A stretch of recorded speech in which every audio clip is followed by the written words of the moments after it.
Hello प्यारे बच्चों, आज मैं बात करने वाला हूँ एक नई टॉपिक के ऊपर। और वो आपका टॉपिक क्या होगा?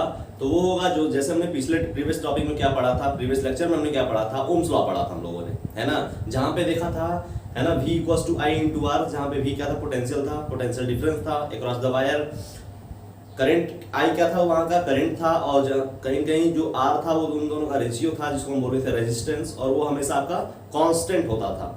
ठीक है, तो आज हम बात करने वाले हैं एक नई टॉपिक के ऊपर। उसी के आगे ये वीडियो रहेगा। आप अगर उस वीडियोस को आपने नहीं देखा है तो पहले जाके आप उस वीडियोस को देख लें, है ना, जो कि हमारा वीडियो इसके पहले आ चुका था ओम्स लॉ पे। ठीक है, तो ओम्स लॉ को देखने के बाद हम यहाँ पे आते हैं। हमने वहां पे बोला था कि मैं अगले लेक्चर में बात करूंगा एक टॉपिक के ऊपर जो कि रेजिस्टेंस को अफेक्ट करेगा। क्या क्या ऐसे फैक्टर्स हो सकते हैं जो कि एक रेजिस्टेंस के, ये वायर के रेजिस्टेंस को अफेक्ट कर सकते हैं। ठीक है, तो हम बात करने वाले हैं इस पे।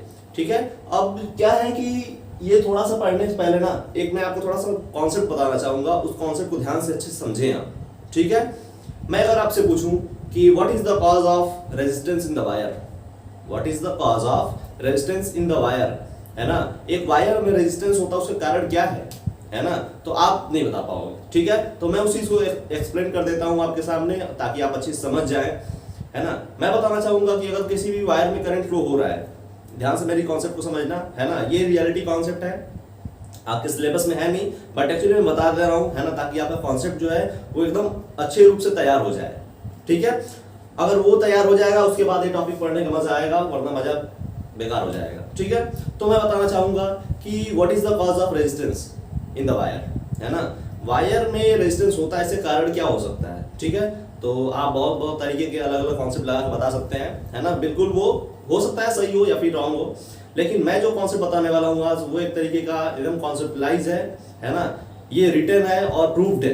ठीक है, और वो क्या होता है कि जैसे जैसे ही करंट किसी वायर में मूव करता है ना, तो आपको पता होगा करंट क्यों मूव करता है, due to the flow of electrons, और you can say the flow of charge, है ना। करंट क्यों मूव करता है, करंट क्यों फ्लो होता है किसी वायर में, due to the flow of electrons, है ना, इलेक्ट्रॉन्स के फ्लो होने से करंट की फ्लोइंग मिलती है। तो आपको ये नहीं पता होगा कि जो भी इलेक्ट्रॉन्स फ्लो होते हैं, मान लीजिए वायर है ना, हम ये कंसीडर करते हैं कि ये एक वायर है, इसमें बहुत सारे इलेक्ट्रॉन्स होंगे। ठीक है, इलेक्ट्रॉन्स मान लीजिए फ्लो कर रहा है ना, तो इलेक्ट्रॉन्स क्या स्ट्रेट लाइन में फ्लो कर रहा है वायर के अंदर, एक क्रॉस ऐसे डायरेक्ट फ्लो कर जा रहा है? नहीं, है ना। जो इलेक्ट्रॉन्स होते हैं, बहुत सारे इलेक्ट्रॉन्स होंगे, एक तो होगा नहीं, है ना। जब बहुत सारे इलेक्ट्रॉन्स होंगे तो आपस में कोलिजन करते हुए मूव करते हैं। क्या करते हुए?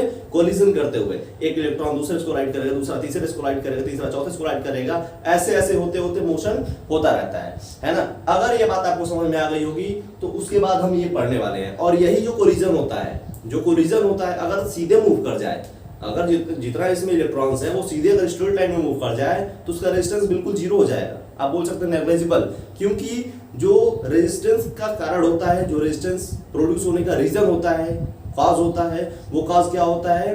Collision between the electrons and metallic ions, है ना। ये मेटल होता है या फिर कंडक्टर है, मेटल ही होगा ना, जिसमें करंट फ्लो होती है, मेटल ही होता है। ठीक है, मोस्ट ऑफ द केसेस में। तो चलो मैं बात करने वाला हूँ इसी के ऊपर। तो इसमें जो भी इलेक्ट्रॉन्स है वो आपस में क्या करते हैं? कोलाइड करते हैं, और कोलाइड करते करते मूव करते हैं, इसीलिए उस जो कोलिजन होता है ना, उनके द्वारा क्या हो जाता है? रेजिस्टेंस प्रोड्यूस हो जाता है उसमें, है ना। अगर सीधे मोशन कर जाते तो वो रेजिस्टेंस नहीं आ पाता, लेकिन ऐसा पॉसिबल है नहीं। ठीक है, तो मैं आज बात करने वाला हूँ क्या क्या ऐसे फैक्टर्स हैं जो कि एक वायर के रेजिस्टेंस को या फिर किसी एक डिवाइस के रेजिस्टेंस को अफेक्ट कर सकते हैं, है ना। मैं बताता हूं आपको। चलो पहले सर्किट डायग्राम देखते हैं आपके सामने।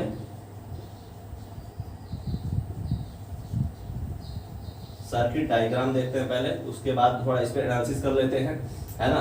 आपका जो पहला टॉपिक था इसके पहले वाला वो रिकॉल हो जाएगा। देखो इधर अच्छे से, ये कोई हमने वायर लिया, है ना, वायर को थोड़ा अच्छे से ले रखे हम, है ना, सिलिंड्रिकल टाइप का वायर है, और इसको अच्छे से आपको एनालाइज करना है। इसमें मैं बहुत सारे भी क्वेश्चन भी कराऊंगा। तो सबसे पहले वायर देना है। देखो भाई, एमीटर्स कनेक्ट कर दिया हमने, स्विच से कनेक्ट कर दिया, और इधर मान लेते हैं पोटेंशियल डिफरेंस। मैंने बताया था पोटेंशियल डिफरेंस जो होता है वो पैरेलल में ऐड होता है, जबकि जो एमीटर होता था हमारा वो किस में ऐड होता था? तो आप बोल सकते हो सीरीज में। ठीक है ना। इसका रीजन मैं बताऊंगा कब? जब हम पढ़ेंगे combination of resistors, combination of resistors. ठीक है, तो ये कुछ ऐसा फिगर रहा आपका, सेल है ये, है ना, ये स्विच है, लिख ही देता हूं मैं, है ना, सेल, स्विच, है ना, एमीटर, वोल्टमीटर, है ना, और इसको आप वायर भी बोल सकते हैं, है ना, या फिर आप बोल सकते हैं रेजिस्टर।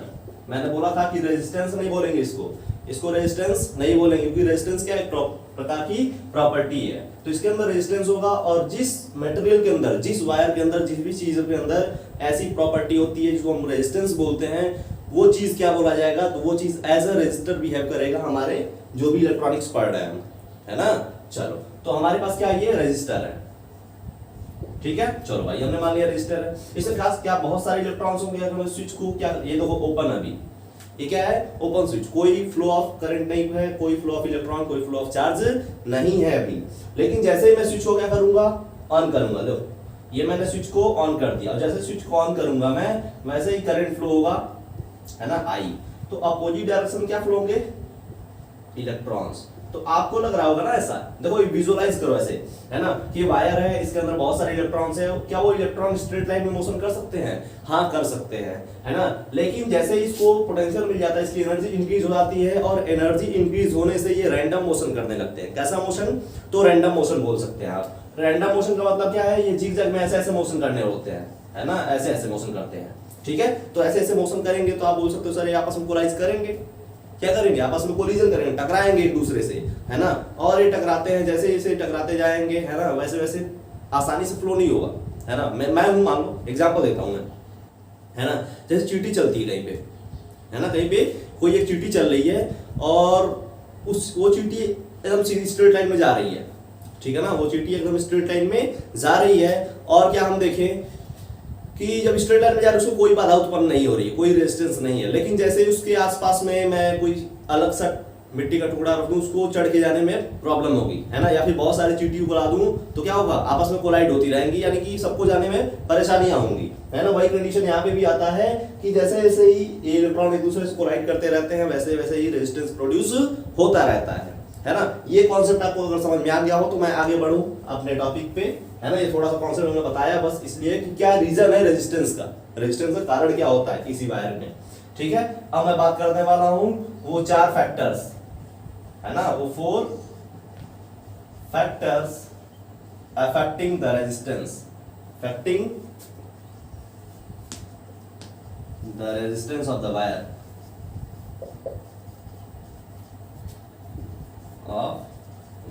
या फिर रेजिस्टर, है ना। क्या वो 4 फैक्टर्स है, आपकी सिलेबस में 4 ही फैक्टर है, और एक्चुअल में भी 4 ही फैक्टर है, बट आपको क्लास 10 के बेसिस पे अगर पर देखना है तो मेनली 2 ही है। कॉन्सेप्ट आपको जो समझना होगा, उस पे जो न्यूमेरिकल्स आएंगे वो 2 पे ही आएंगे, 2 पे क्वेश्चंस नहीं आएंगे आपके लिए, है ना। और ये चारों का समेशन आप क्लास 12 में जाके पढ़ेंगे, अच्छे से इसको एनालाइज करेंगे, ठीक है। तो उसको आप अच्छे से देखें। यहाँ पे बस एक स्टेटमेंट है, जैसे आपको क्या बताया गया, देखो इधर, है ना, आपको बस बताया गया ऐसा कि ओम्स लॉ होता है V इक्वल्स टू IR, है ना, V by I equals to R, ठीक है। लेकिन क्या ये रियलिटी है ना, क्या ये हमको डेरिवेशन बताया गया, नहीं बताया गया, है ना। तो हमको यहाँ पे डेरिवेशन नहीं बताया गया, हमको बस एक स्टेटमेंट बता दिया कि उस नियम के बारे में बता दिया गया, है ना। और ये नियम को आगे हम प्रूफ करेंगे, इस नियम को हम आगे जाके डिराइव करेंगे क्लास 12 के बेसिस पे, ठीक है ना। तो अब अभी आपको क्या बताया जा रहा है, बस एक थोड़ा सा कॉन्सेप्ट दिया जा रहा है, ओम्स लॉ होता क्या है ना। आगे चलेंगे तो बारी बारी करके सारी चीजें देखते जाएंगे आप। तो मैं देखने वाला हूँ 4 factors affecting the resistance of a wire, है ना, जिसमें से पहला होता है लेंथ, क्या चीज, length of the wire, length of the wire, ठीक है। कैसे कैसे इफेक्ट होता है ना उसका रेजिस्टेंस, तो उसमें पहला है लेंथ ऑफ द वायर, यानी वायर की लंबाई, तार की लंबाई या फिर रेजिस्टर की लंबाई। दूसरा कॉन्सेप्ट है आपका क्या चीज, area of cross section of the wire, area of cross section, है ना। अभी मैं बताता हूं क्या होता है area of cross section of the wire. देखो ये हो गई, मान लो एक वायर है, तो ये क्या हो गया, ये वायर की लंबाई हो गई, ये कितनी लेंथ क्या हो गई, मान लो ये लेंथ है L, दिख पा रहा है आपको, ये लेंथ है L, तो ये वायर की लंबाई होगी, है ना। तो पहला क्या होता है, वायर की लंबाई पे डिपेंड करता है क्या चीज, रेजिस्टेंस। दूसरा है एरिया ऑफ क्रॉस सेक्शन, ठीक है। एरिया ऑफ क्रॉस सेक्शन का मतलब क्या होता है कि ये वाला पोर्शन, ये कहीं ये वाला पोर्शन, है ना, ये दिख पा रहा होगा आपको, या फिर ये दिख पा रहा होगा, तो ये पोर्शन क्या होता है, जो आपका सर्कुलर फेस दिख रहा है ना, या फिर पाई आर स्क्वायर बोल सकते हैं, एरिया ही होगा ना पाई आर स्क्वायर, ठीक है। तो सर्कुलर वायर का जो एरिया होता है वो पाई आर स्क्वायर होता है ना। आप सर्कल का मेनली निकाल सकते हैं, यही चीज है ये। तो area cross section of the wire. तीसरी चीज होती है टेम्परेचर, है ना। और चौथी चीज होती है, fourth things is nature of the material, nature of the material, है ना, या फिर nature of the wire. Wire का नेचर क्या है? वायर सोडियम का बना है, एल्युमिनियम का बना है, कॉपर का बना है, सोना का बना है, चांदी का, कुछ किस चीज का बना है ना। तो मैं इन सारे टॉपिक्स को अच्छे से क्लियर करता हूं अभी एक एक करके। तो सबसे पहले मैं उठाता हूं लेंथ ऑफ द वायर के बारे में। अब मैं डिस्कस करूं अगर कि लेंथ ऑफ द वायर पे, है ना, कैसे रेजिस्टेंस इंक्रीज करता है फिर डिक्रीज करता है, इसके साथ क्या होता है, ठीक है, कैसे बढ़ता है घटता है। तो मैं आपको डायरेक्टली बताना चाहूंगा कि length of the wire is directly proportional to, या फिर बोल सकते हैं आप R directly proportional to the L. इसका मतलब क्या समझ रहे हो कि जैसे जैसे डायरेक्टली प्रोपोर्शनल मतलब क्या होता है कि जैसे जैसे एक कोई चीज बढ़ती है वैसे वैसे ही, है ना, अदर साइड की भी चीजें बढ़ने लगती हैं। यानी कि यहाँ का मतलब क्या है कि जैसे जैसे हम किसी वायर का लेंथ इंक्रीज करते जाएं वैसे वैसे उसका रेजिस्टेंस क्या होता जाएगा, बढ़ता जाएगा, ठीक है। इसको विजुअलाइज करिए, अब अच्छे से समझिए, कॉन्सेप्ट को समझिए, है ना, क्योंकि फिजिक्स एक रट्टा सब्जेक्ट नहीं है ना। फिजिक्स में जब तक कॉन्सेप्ट नहीं जानेंगे, न्यूमेरिकल को सॉल्व करने की तरीका नहीं जानेंगे, तब तक आप रट के फिजिक्स को पास आउट नहीं कर सकते, ठीक है। चलो, मैंने एक वायर लिया, है ना, लेंथ इसकी क्या है, एल है, ठीक है, और मान लिया रेजिस्टेंस क्या है, आर है, क्या है। तो मान लिया हमने कोई वायर लिया हमने एल लेंथ का, रेजिस्टेंस इसका क्या है, आर है, और सेम वायर लिया, है ना, सेम वायर लिया कितने का, एल लेंथ का ही, ठीक है। अब देखो, अब लंबाई बढ़ गई, दोनों को ऐड कर दिया, तो जब दोनों को हमने ऐड किया तो क्या हो गई, लेंथ क्या कर रही है, इंक्रीज कर जाए। तो क्या इन दोनों का रेजिस्टेंस भी इंक्रीज कर जाएगा, यस, रेजिस्टेंस भी इंक्रीज कर जाएगा। तो जैसे जैसे लंबाई दोगुनी हो गई तो रेजिस्टेंस भी क्या हो जाएगा, दोगुना हो जाएगा। या फिर अगर हम बात करें कि अगर ये लेंथ वायर है और इसी को खींच के कर दिया गया, लंबा कर दिया गया, एक वायर है ना, इसको खींच के क्या कर दिया गया, लंबा कर दिया गया। कितना लंबा किया गया भाई, मान लो अभी लेंथ क्या है, लेंथ मान लो एल है, तो रेजिस्टेंस क्या है, आर है ना। अगर लेंथ को 2L कर दिया गया तो रेजिस्टेंस क्या हो जाएगा, इंक्रीज कर जाएगा, है ना। अगर लेंथ को 3L कर दिया गया खींच के तो भी क्या हो जाएगा, 3R हो जाएगा। ऐसे ऐसे बढ़ता रहेगा, समझ गए आप लोग। यानी कि जो R होता है वो डायरेक्टली प्रोपोर्शनल होता है लेंथ ऑफ द वायर के, ठीक है। सेकंड थिंग क्या थी हमारे पास, है ना, ये जो है वो बहुत बहुत इंपॉर्टेंट है आपके बोर्ड एग्जाम्स के लिए भी, और साथ ही साथ जो भी आपके स्कूल्स में टेस्ट होते हैं या फिर जो भी यूटीज होते हैं, है ना, यूनिट टेस्ट होते हैं, उन सबके लिए इंपॉर्टेंट है, ठीक है। अगर हम बात करें सेकंड पे, तो एरिया ऑफ क्रॉस सेक्शन, है ना, area of cross section of the wire. Area cross section of the wire का मतलब क्या है कि ये ऐसा कुछ ही रहा, है ना, ये क्या था, area the cross section of the wire. अब ये देखिए हम कि अगर एरिया को घटाते बढ़ाते हैं तो रेजिस्टेंस में क्या चेंज आता है ना, इसको देखिए।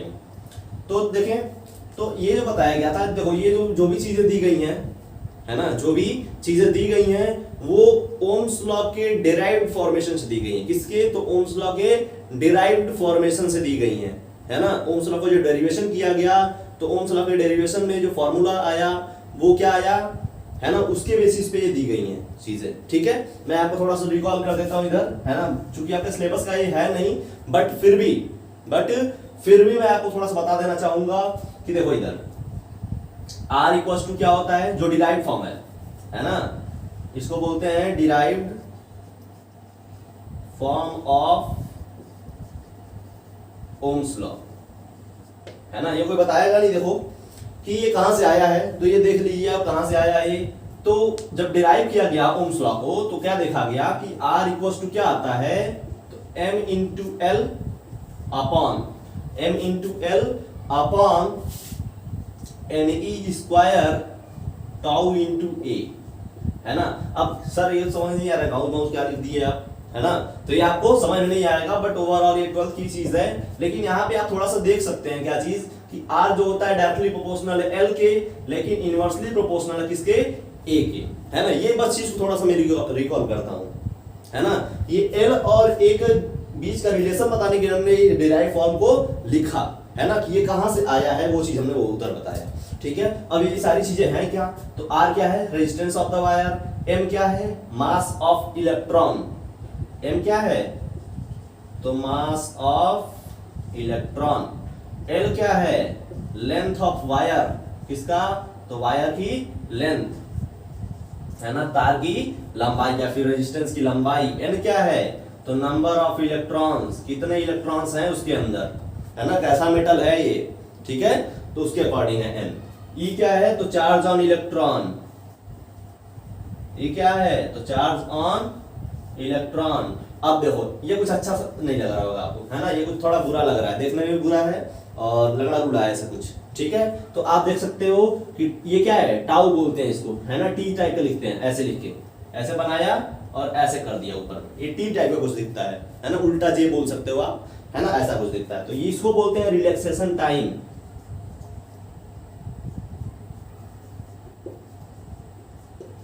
ठीक है।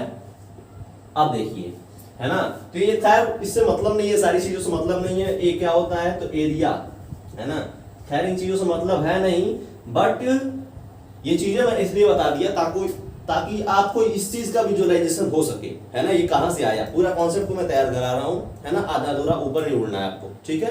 अगर आप सारे मेरे वीडियो लेक्चर्स देख रहे हो, है ना, तो सारे वीडियो लेक्चर्स देखने के बाद आपको कॉन्फिडेंट आना चाहिए क्या कि हमने कुछ सीखा, है ना। यहां से अगर देखें तो ये चीज मिलती है, और अगर इससे इसको रिलेट करें तो हमें क्या मिलता है, ध्यान देना, है ना। देखो ये फॉर्मूला बहुत इंपॉर्टेंट है, ये फॉर्मूला हर जगह अप्लाई होता है, हर चीज का ये सॉल्यूशन निकाल देता है ना। अभी बहुत चीज का सॉल्यूशन निकालेगा, अभी 2 चीज का हमने देखा, बहुत चीज का सॉल्यूशन अभी निकालेगा। चलो देखो, तो अगला क्या है हमारे पास कि resistance of the wire inversely proportional to the area of cross section, क्या चीज, एरिया ऑफ क्रॉस सेक्शन पे डिपेंड करता है इनवर्सली के फॉर्म में, ठीक है ना। एक चीज और मैं थोड़ा सा बता दूं कि अगर एरिया ना दिया हो और वायर भी क्या दी हो, ये वाली रेडियस दी हो, है ना, अगर एरिया ना देके वायर की छोटी ये वाली रेडियस दी हो तो क्या हो जाएगा, तो इनवर्सली प्रोपोर्शनल टू 1/πr², यानी आर स्क्वायर पे डिपेंड कर रहा है। यहाँ पे क्या कर रहा है, आर पे डिपेंड कर रहा है। देखो मेरी बात समझो अच्छे से, मेरी बात समझिए अच्छे से कि अगर मान लीजिए हम ए को डबल किए, क्या किए, ए को डबल किए, है ना, एक बार एरिया को डबल किए और एक बार रेडियस को डबल किया, क्या दोनों बातें सेम है, आप खुद सोचो और बताओ। एक बार हमने क्या किया कि ये मान लो वायर है, इस वायर के एरिया को क्या कर दिया, डबल कर दिया, यानी 2a कर दिया, और एक बार क्या किया, इसी वायर के जो रेडियस है, ये वाला रेडियस जो था उसको रेडियस को हमने डबल किया, है ना, क्या दोनों बातें सेम है, ठीक है। आप बता देना, ठीक है। अगर नहीं आता तो यहाँ पे देखें, अगर एरिया को इंक्रीज करें तो एरिया क्या हो जाएगा, 2a हो जाएगा, है ना, एरिया क्या हो जाएगा, 2a हो जाएगा। लेकिन अगर रेडियस को इंक्रीज करें तो क्या हो जाएगा, तो 4πr² हो जाएगा, यानी कि 4a हो जाएगा। समझ रहे हो आप लोग, देखो कुछ वेरिएशन दिखा, है ना। ये जो एक्चुअल चीज होती है वो ये होती है कि रेडियस पे अगर डिपेंड करे तो ऐसा डिपेंडेंसी होती है, लेकिन अगर एरिया पे डिपेंड करे तो कुछ ऐसा होता है। दोनों 2 बातें हैं, है ना, इसमें कंफ्यूज नहीं होना है आपको, ठीक है। जैसे जो बोले वो क्वेश्चन वैसे उसके अकॉर्डिंग आप करें। हमने क्या देखा कि लेंथ ऑफ द वायर पे डायरेक्टली प्रोपोर्शनल, लेकिन area of cross section of the wire पे इनवर्सली प्रोपोर्शनल। इसका मतलब क्या है कि जैसे जैसे एरिया को हम क्या कर दें, बढ़ा दें, तो रेजिस्टेंस क्या हो जाएगा, कम हो जाएगा।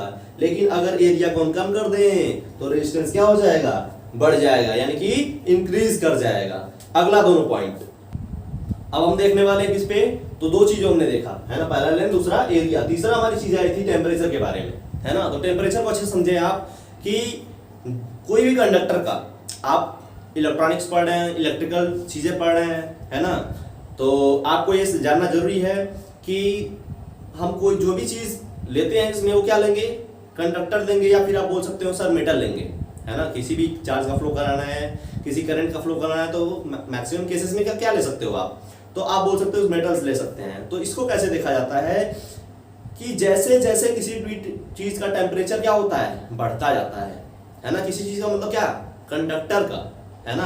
तो जैसे जैसे अभी कंडक्टर का आपको पढ़ना है ना। तो जैसे जैसे किसी भी कंडक्टर का टेम्परेचर को हम इंक्रीज कराते जाते हैं, वैसे वैसे ही कहीं न कहीं उसका रेजिस्टेंस जो होता है वो इंक्रीज करता जाता है। अब ये इंक्रीज कैसे करता है, ये आपके सिलेबस में नहीं है, आउट ऑफ सिलेबस है, ये 12th का सिलेबस है ना।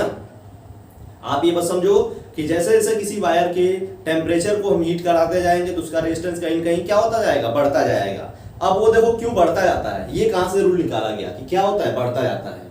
ठीक है, तो मेरी बात अच्छे सुनना, एक प्रकार की छोटी सी कहानी बता देता हूं, है ना। इसमें देखा गया कि जैसे जैसे किसी वायर का टेम्परेचर दिए, हम किसी वायर को हम थोड़े थोड़े टेम्परेचर दिए तो उसके इलेक्ट्रॉन्स में जो एनर्जी हुई ना, जो एनर्जी थी उनके इलेक्ट्रॉन्स की, वो बहुत ज्यादा बढ़ गई। जैसे जैसे टेम्परेचर देंगे वैसे वैसे उनके जो वायर के अंदर इलेक्ट्रॉन्स है, रजिस्टर के अंदर इलेक्ट्रॉन्स है, उनकी एनर्जी क्या हो जाएगी, बढ़ जाएगी। अगर एनर्जी बढ़ जाएगी तो बहुत ही तेजी की स्पीड के साथ मूव करने लगेंगे, वायर के अंदर जो भी इलेक्ट्रॉन्स है बहुत तेजी के साथ मोशन करने लगेंगे। और अगर मोशन करने लगते हैं तो कहीं न कहीं उनका टाइम क्या होता है, घट जाता है। यानी कि ये क्या होता है, रिलैक्सेशन टाइम घट जाएगा। क्या होगा, घट जाएगा। तो अगर टेम्परेचर बढ़ाया, है ना, स्पीड बढ़ी, टेम्परेचर बढ़ाया तो स्पीड बढ़ी, स्पीड बढ़ा तो टाइम घटा, स्पीड बढ़ा तो टाइम घटा, और अगर टाइम घटा तो फिर कहीं कहीं रेजिस्टेंस बढ़ा। यहां से देख लो, टाइम घटा तो रेजिस्टेंस इंक्रीज कर जाएगा, इनवर्स रिलेशन है ना। तो यहां से आप समझ सकते हैं कि for conductor, for any conductor, किसी भी कंडक्टर के लिए, as we increase the temperature, its resistance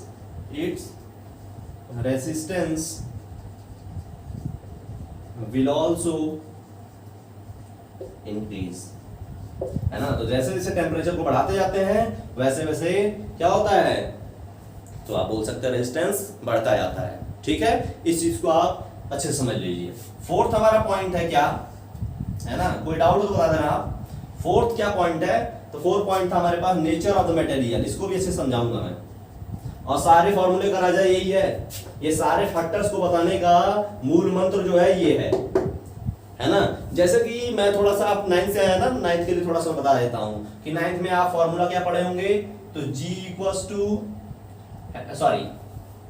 F equals to Gm1m2/r²। तो यहां से क्या दिख रहा था, है ना, थोड़ा समझिए इस फॉर्मूले को। यहां से क्या दिख रहा था कि जैसे हम मास बढ़ाएं तो भी F इंक्रीज करेगा, रेडियस को घटाएं तो भी ये इंक्रीज करेगा। वैसे ही कुछ रिलेशन यहां से भी है ना। तो यहां पे फोर्स किस पे डिपेंड था, मास पे और रेडियस पे, है ना, दोनों के बीच की दूरी पे, डिस्टेंस ऑफ सेपरेशन पे। तो वही बात यहाँ पे भी है, लेकिन ये थोड़ा सा आपको कॉम्प्लिकेटेड लग रहा होगा क्योंकि आप अभी पढ़े नहीं इस चीज को। जो चीज आपको पढ़ ली जाती है ना, हम पढ़ लेते हैं, वो बार बार रिवाइज होता रहता है तो वो याद हो जाता है एक्चुअली में। ठीक है, तो हम वही फॉर्मूला है, कुछ ऐसा ही है यहाँ पे भी। अब देखते हैं nature of the material, nature of the material, है ना। नेचर ऑफ द मटेरियल का मतलब क्या है कि मान लीजिए एक कॉपर वायर है ना, आपके जो बुक्स में दे रखा होगा, थोड़ा सा कॉन्सेप्ट समझाया नहीं है ज्यादा करके, तो मैं बताना चाहूंगा कि कोई एलॉय है और कोई एक प्योर मेटल है ना। तो मान लीजिए कि कोई एलॉय है, तो जिस मेटल से एलॉय बना होगा, है ना, ध्यान समझना, जिस मेटल से वो एलॉय बना होगा उस एलॉय की कहीं न कहीं रेजिस्टेंस जो होगी वो ज्यादा होगी उस मेटल से, है ना। जिस मेटल से वो एलॉय बना होगा, एलॉय की हमेशा जो रेजिस्टेंस होती है उसके कंपैरेटिवली मेटल से हाई होती है। ठीक है ना। उसमें क्या होता है, नंबर ऑफ इलेक्ट्रॉन्स का कॉन्सेप्ट होता है। किसका, तो नंबर ऑफ बोल सकते हैं इलेक्ट्रॉन्स का कॉन्सेप्ट, है ना। उसको थोड़ा सा आप देखें यहाँ पे कि नेचर ऑफ द मटेरियल का मतलब क्या है। अगर मैं बोल दूं, आप बोलोगे सबसे अच्छा जो है ना कंडक्टर माना जाता है, कॉपर माना जाता है ना, गोल्ड्स माना जाता है। ठीक है, ये सारी चीजें हैं। तो क्यों माना जाता है ना, आप बता सकते हैं, है ना। नंबर ऑफ इलेक्ट्रॉन्स जो होते हैं वो अच्छे होते हैं, है ना। या फिर आप बोल सकते हो क्या चीज, कि कहीं न कहीं उनका जो नेचर होता है कंडक्टिव वाला, वो कहीं कहीं कंडक्टिव प्रॉपर्टी ज्यादा होती है as compare to the resistive, है ना। यहां से देख सकते हो नंबर ऑफ इलेक्ट्रॉन, एन क्या था, नंबर ऑफ इलेक्ट्रॉन था ना, है ना। नेचर ऑफ द मटेरियल का मतलब क्या है, इनडायरेक्टली है ना, number of electrons present in the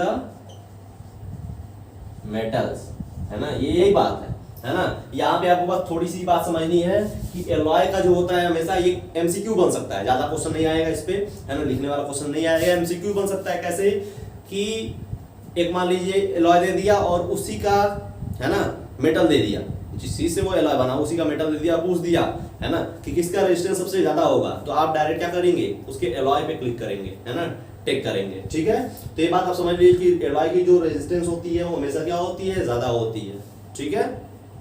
चलिए, नंबर ऑफ इलेक्ट्रॉन्स पर डिपेंड करेगा, है ना, रेजिस्टेंस ज्यादा होगा नंबर ऑफ इलेक्ट्रॉन्स कम होंगे। चलो, ऑब्वियस सी बात है, जाहिर सी बात है, खत्म चारों फैक्टर्स, है ना, फैक्टर इफेक्टिंग द रेजिस्टेंसेस खत्म। अब इन चीजों का हम कुछ उपयोग कर दें, है ना, इन चीजों को कुछ अप्लाई करके कुछ सीख ले, हम कुछ इसका एप्लीकेशन पे ध्यान दे दें हम।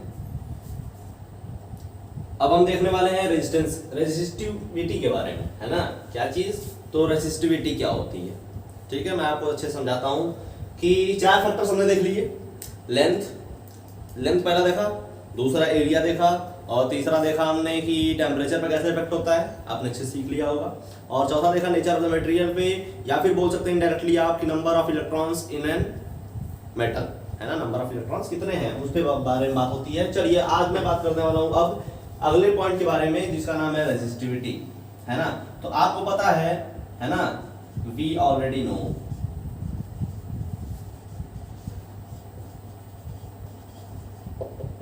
एक इक्वेशन को हम जानते हैं, और वो इक्वेशन क्या है हमारे पास, ध्यान दें, R is directly proportional to L, and also you can say that second equation is 1 by A square, R inversely proportional to area और directly proportional to length।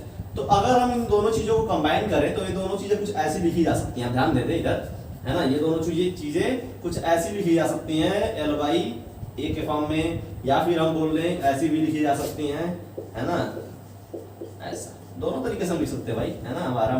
हमारा मन क्या, जैसा कि मतलब सही हो, है ना, मैथमेटिकली ये सही होना चाहिए, मन से नहीं, तो ये दोनों तरीके से लिखी जा सकती हैं। और यहाँ पे देखा जाता है कि R directly proportional to L by A, है ना, यहाँ तक आपको समझ में आ गया होगा। अब देखो, जैसे कि हमने क्या किया था, V directly proportional to I, V is directly proportional to I, तो V directly proportional to I था, उस टाइम पे हमारा कांस्टेंट जो आया था वो आया था resistance, that is R, proportionality constant. यहाँ पे भी कुछ प्रोपोर्शनलिटी कांस्टेंट आएगा, और वो क्या आता है, वो आता है रो, है ना। चलिए देखते हैं इसको, तो R इक्वल्स टू हो गया आपके पास क्या चीज, रो इनटू L बाई A, है ना। तो ये क्या है, इसको बोलते हैं रो, RHO, रो, ठीक है, समझ रहे हो। तो रो क्या होता है, आप बोल सकते हो प्रोपोर्शनलिटी कांस्टेंट, पहली बात तो क्या बोल सकते हैं, तो प्रोपोर्शनलिटी कांस्टेंट। दूसरी बात, है ना, प्रोपोर्शनलिटी कांस्टेंट होता है, तो जैसे कि प्रोपोर्शनलिटी कांस्टेंट तो R भी था, तो उसका भी नाम रेजिस्टेंस था, है ना। तो अब यहाँ पे रो है, तो रो का मतलब क्या होगा, तो रो का मतलब होता है स्पेसिफिक रेजिस्टेंस। अभी मैं डिफाइन करता हूं कि व्हाट इज स्पेसिफिक रेजिस्टेंस, है ना, तो इसको बोलते हैं रो को स्पेसिफिक रेजिस्टेंस या फिर रेजिस्टिविटी। इधर देखें अच्छे से, है ना, रो इज कॉल्ड स्पेसिफिक रेजिस्टेंस और रेसिस्टिविटी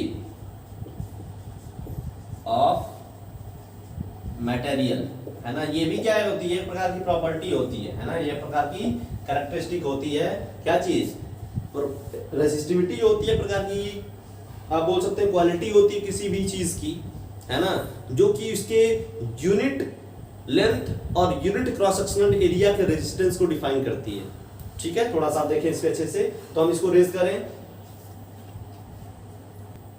हम देखें कि फॉर्मूला आया R equals to rho L by A, है ना, ये हमारे पास एक फॉर्मूला आया, और इस फॉर्मूले के द्वारा हम रो की वैल्यू को बता सकते हैं कि R into A by L। It is very simple, आप लोगों को थोड़ी बहुत मैथ तो आती होगी, है ना, नहीं आती है तो थोड़ा सा सीख भी लें, है ना, क्योंकि कहीं न कहीं मैथ का वेटेज जो है फिजिक्स से ज्यादा है, क्योंकि फिजिक्स में 3 जो है 3 बुक्स इंक्लूडेड होंगी, है ना, साइंस में, फिजिक्स, केमिस्ट्री, बायोलॉजी, ठीक है, लेकिन मैथ में कहीं कहीं एक सिंपल वेटेज ज्यादा है। चलो, तो RA/L आया क्या चीज, रो, है ना।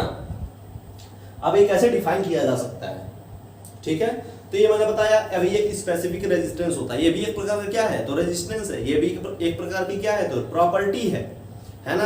अब ये भाई किसकी प्रॉपर्टी है, तो अगर ध्यान दीजिए, है ना, कॉन्सेप्ट को समझिए कि अगर कोई एक हम वायर लें, है ना, जिसका लेंथ भी क्या हो, 1 हो, यूनिट हो, और एरिया ऑफ क्रॉस सेक्शन भी क्या हो, यूनिट हो। मेरी बात समझ गए आप लोग, कि अगर एक ऐसा मैं वायर दूं जिसका लेंथ भी क्या हो, यूनिट हो, और कहीं न कहीं एरिया ऑफ क्रॉस सेक्शन भी क्या हो, यूनिट हो, इसका मतलब ये है कि A = L बोल सकते हैं ना, = 1, यानी कि फॉर A = 1 मीटर स्क्वायर, बोल सकते हैं ना, A क्या है, एरिया है, तो 1 मीटर स्क्वायर, और L क्या है, तो 1 मीटर। इसका मतलब यह है कि अगर मैं कोई एक वायर ले लूं और उस वायर का जो एरिया ऑफ क्रॉस सेक्शन हो 1 मीटर स्क्वायर हो, और जो लेंथ हो वो भी 1 मीटर हो, है ना, तो ये 1 हो जाएगा, और कहीं कहीं फॉर्मूला जो हमारे पास मिल जाएगा वो रो = R मिल जाएगा, है ना, 1/1। तो ये क्या हो जाएगा, ध्यान देखिए, अब रो = क्या हो जाएगा, कहीं कहीं R बिहेव करेगा, तो it is also a resistance, है ना। रेजिस्टिविटी क्या है, रेजिस्टेंस ही है, लेकिन किसका रेजिस्टेंस, किसका रेजिस्टेंस भाई, तो एक यूनिट लेंथ वायर के, और जिसका एरिया ऑफ क्रॉस सेक्शन क्या हो, 1 मीटर स्क्वायर हो, या फिर आप बोल सकते हैं कि it is the resistance offered by a unit cube. Unit volume cube का मतलब क्या है, कि अगर एक मैं क्यूब लेता हूं, ध्यान से सोचे मेरी बात को, ध्यान से समझे इधर, है ना, अच्छे से देखें, नहीं देखेंगे तो फिर आपकी गलती है थोड़ी सी, है ना। अगर मैं कोई क्यूब लेता हूं, बहुत सिंपलेस्ट लैंग्वेज में बता रहा हूं, थोड़ा सा बहुत सिंपलेस्ट लैंग्वेज में, अगर मैं कोई क्यूब लेता हूं जिसका साइड क्या है, 1 मीटर है, साइड क्या है, 1 मीटर, तो सर आप बता सकते हो ये लेंथ, ये भी क्या होगी, सारे 1 मीटर होंगे, सारे 1 मीटर होंगे, लेकिन इसका एरिया क्या होगा, एक फेस का एरिया क्या होगा, तो 1 मीटर स्क्वायर होगा। अब क्या देख सकते हो आप कि इसका एरिया ऑफ क्रॉस सेक्शन भी क्या होगा, 1 मीटर स्क्वायर है। और तो जैसे हमने देखा कि यहाँ पे जो हमारा एरिया ऑफ क्रॉस सेक्शन था, किधर से भी अगर देखें हम, एरिया ऑफ क्रॉस सेक्शन क्या है, तो 1 मीटर स्क्वायर है, और इसकी लेंथ क्या है, तो चारों ओर से देखें तो एजेस क्या है, तो एज बोल सकते हो 1 मीटर है। तो आप बता सकते हो कि अगर ए बी 1 और ए बी 1 तो ये कहीं कहीं रेजिस्टेंस के इक्वल हो जाएगा, है ना। तो आप यहाँ से इस चीज को डिफाइन कर सकते हो, है ना। ये कोई जरूरी नहीं है कि जो बुक में दिया हो उसी चीज को डिफाइन करो, कॉन्सेप्ट आपको मिलना चाहिए, कॉन्सेप्ट को अच्छे तरीके से एग्जामिनर के सामने रिप्रेजेंट करना चाहिए, तब आपको मार्क्स मिलते हैं, है ना। मेनली आपका फिजिक्स में कॉन्सेप्ट है, ठीक है, तो कॉन्सेप्ट समझ में आ गया होगा शायद ये वाला आपको। अब अगर देखें कैसे डिफाइन करें इस चीज को, तो it is a resistance offered by unit cube of a conductor of material या फिर कंडक्टर। ये एक रेजिस्टेंस होता है जो कि ऑफर किया जाता है एक यूनिट क्यूब के द्वारा। यूनिट क्यूब का मतलब क्या है कि इसकी लेंथ क्या होगी, एज क्या होगा, तो 1 मीटर होगा। अब देखने वाले हैं हम यूनिट और कुछ अदर टिप्स के बारे में जो कि रेजिस्टिविटी के ऊपर डिपेंड होते हैं, रेजिस्टिविटी से मिलते जुलते टर्म्स है कुछ, है ना, उसके बारे में हमने एनालिसिस करने वाले हैं। तो अच्छे से देखिए इधर, तो unit of resistivity, unit of resistivity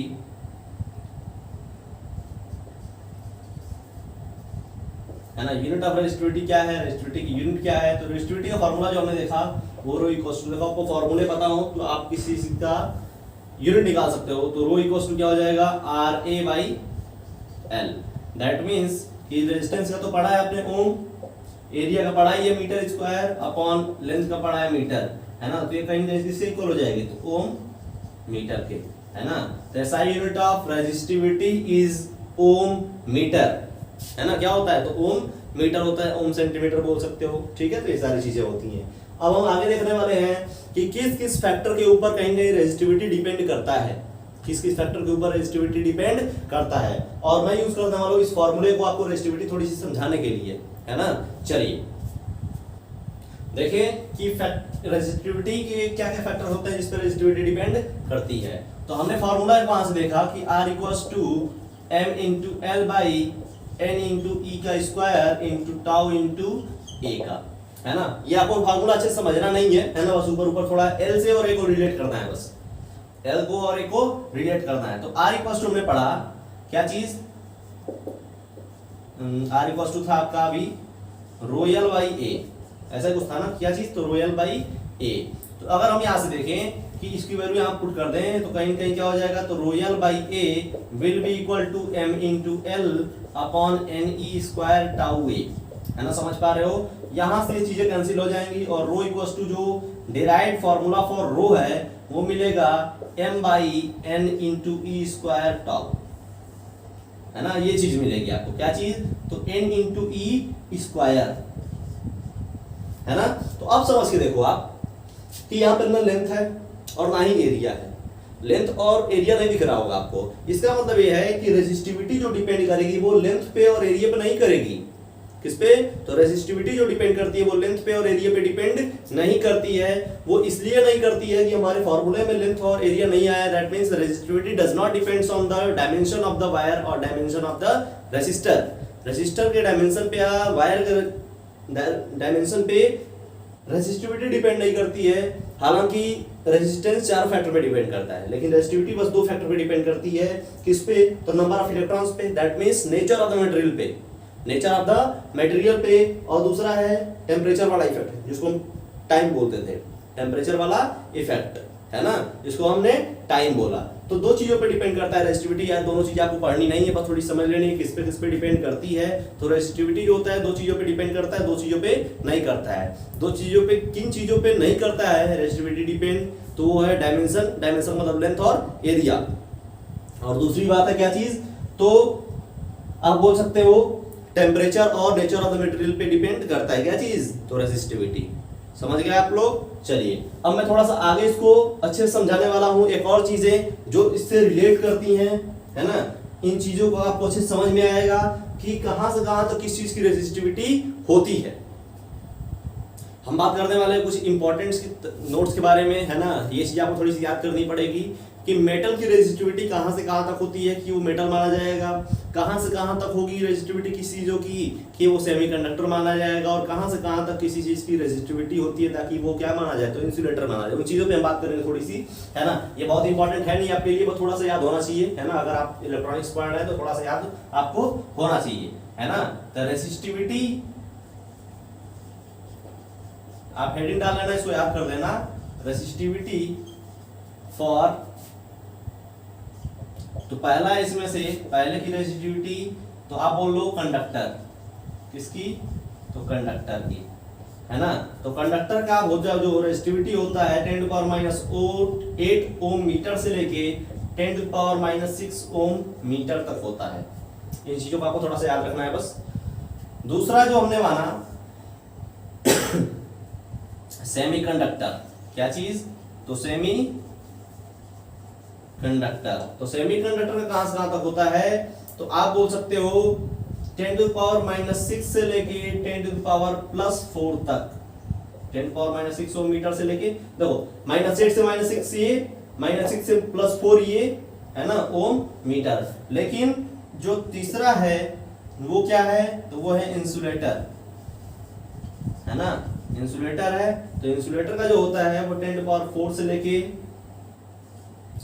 4 Om metre से लेके 10⁻14 या फिर 10⁻16 तक, है ना, 10⁻16 ओम मीटर तक वेरी करता है। तो ये तीनों चीजें आपको थोड़ी सी याद होनी चाहिए। देखो इसका मतलब ये नहीं है, इसको हम बोल सकता हूँ, मैं बोल सकता हूँ 10⁻8, 1/10⁻8, इसी का तो मतलब है 10⁻−8, है ना।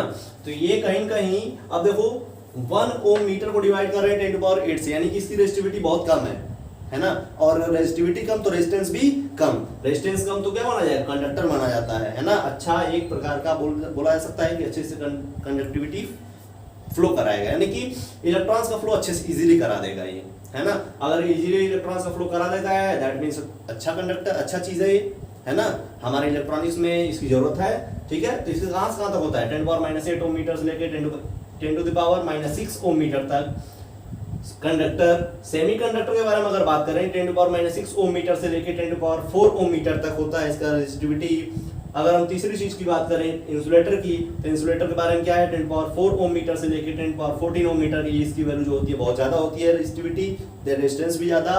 तो कंडक्टर जो होता है वो अच्छा फ्लो ऑफ चार्ज करा सकता है, लेकिन कहीं कहीं ये फ्लो ऑफ चार्ज इजीली नहीं करा सकता है। ठीक है, तो अब तक के लेक्चर में बस इतना ही है ना। थोड़ी सी इस पे आपके बारे में बोल सकते हैं कि आउट ऑफ सिलेबस है, बट दो चीजें और इसमें छूटी हैं जिसको हमने छोड़ा है जान करके, कंडक्टेंस और कंडक्टिविटी, है ना। अगले लेक्चर में आता हूं तो मैं बता